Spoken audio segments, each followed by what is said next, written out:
Today we are going to be talking about inflection points, concavity, the direction of concavity, and finding the second derivative. When talking about concavity, there are two directions, up and down. When the concavity is up, that means your second derivative is positive and your first derivative is increasing.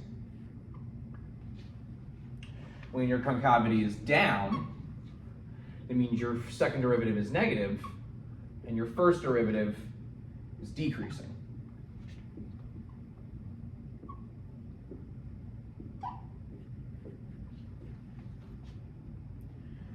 And you find your inflection point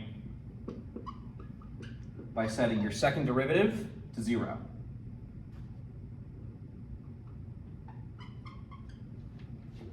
The inflection point is the point in the graph where the concavity changes from down to up, or positive to negative, or vice versa. So if we take this function here, we have a down and we have an up. This point where they change from going up to down is the inflection point. You can also say this is a min and a max, and the inflection point lives in between the minimum and maximum extremity. The same also goes if we flip the function. Down, max, up, min. There's our inflection point. And we stated that to find the inflection point, you set the second derivative equal to 0. To find the y value of the inflection point, you take your inflection point and plug it back in to your original equation. And that'll give you your ordered pair of inflection point. Let's start with an example. We're going to start with x cubed plus 4x minus 8x minus 6. First, we take the first derivative. Using the power rule, that'll be 3x squared plus 8x minus 8 minus 0. Now we take the second derivative. It's going to be 6x plus 8 minus 0. Now, we take 6x plus 8, set it equal to 0. We can factor out of 2, leaving us with 3x plus 4 equals 0. Take 3x plus 4, set it to 0. We end up with x is equal to negative 4/3.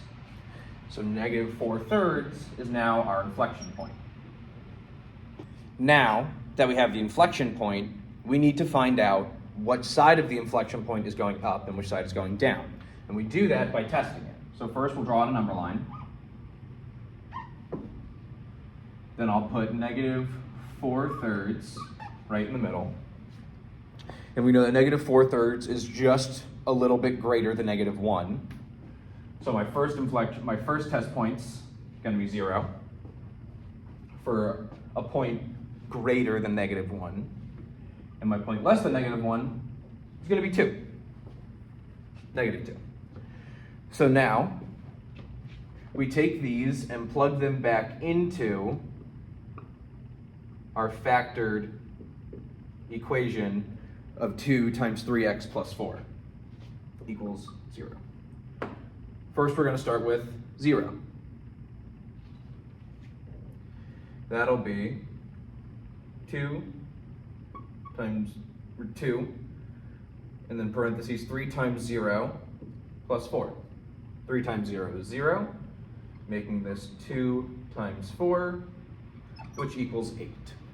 So we know that since that gave us a positive number, 0 is positive, meaning that it is concave up. Now, if we take negative 2 and plug it into the same equation, 3 times negative 2 plus 4 all times 2. 3 times negative 2 is negative 6, plus 4 is negative 2. 2 times negative 2 is negative 4. This gave us a negative answer, so we know that that side is concave down. Now, we can use our inflection point to find the y value. So let's plug negative 4/3 back into our original equation. Gives us negative 4/3 cubed plus 4 times negative 4/3 squared minus 8 times negative 4/3 minus 6. All right. Now this will give us 64 over 27 plus 64 over 9 minus 32 over 3 minus 6. Give everything a common denominator. That gives us 64 over 27 plus 192 over 27 minus 288 over 27 minus 162 over 27, which that gives us 254 over 27 as our y value, making our ordered pair negative 4/3, 254 over 27. That is the ordered pair of our inflection point. Now, for our final answer, we write out all of this like this.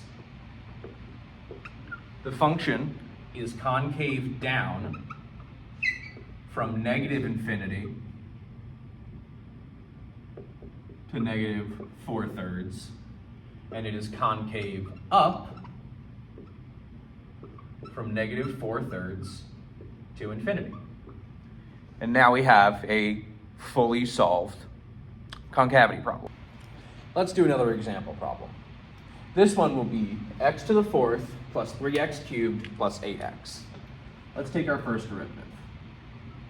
It's going to give us 4x to the 3rd plus 9x squared plus 8. Let's take our second derivative. It's going to give us 12x squared plus 18x plus 0. 12x squared plus 18x can be factored. We can take out 6x. That'll leave us with 2x plus 3. Now we can set both of these equal to 0. 6x equal to 0 just gives us x equals 0. 2x plus 3 gives us negative 3 halves.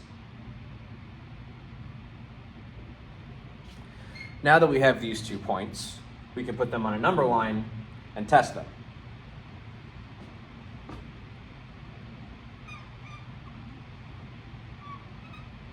So my first point is going to be 0, which I'll put right here. Our next point is going to be negative 3 halves. For my 3 points over here, I'm going to start with positive 1. Negative 3 halves is also equal to 1.5, so I'm going to do negative 1. And then my last inflection point, I'm going to do negative 2. Let's plug these back in. So let's start 6x times 2x plus 3. Let's plug in negative 2. 6 times negative 2 is negative 12. 2 times negative 2 is negative 4.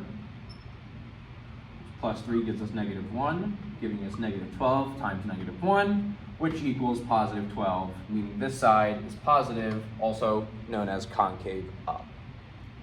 Let's do one in the middle. Negative 1. So 6 times negative 1 is obviously going to be negative 6. 2 times negative 1 is negative 2. Add negative 2 and 3 together, we get 1. Multiply that by negative 6, we get a negative. Meaning that our middle test point is negative, or gave us a negative answer, meaning it's concave down. Now let's do positive 1. 6 times 1 is 6. 2 times 1 is 2, so 2 plus 3 gives us 5. 5 times 6 gives us 30, which again is a positive answer, meaning that this side is concave up as well.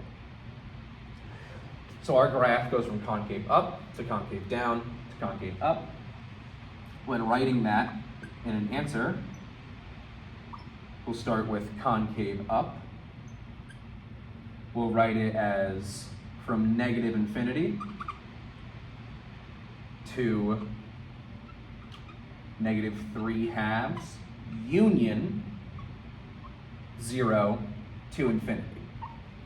Because it's only from negative infinity to negative, or from negative infinity to negative 3/2 is when it's concave up. From negative 3/2 to 0, it is concave down. So for that, we'll put concave down, just the ordered pair, negative 3/2 to 0.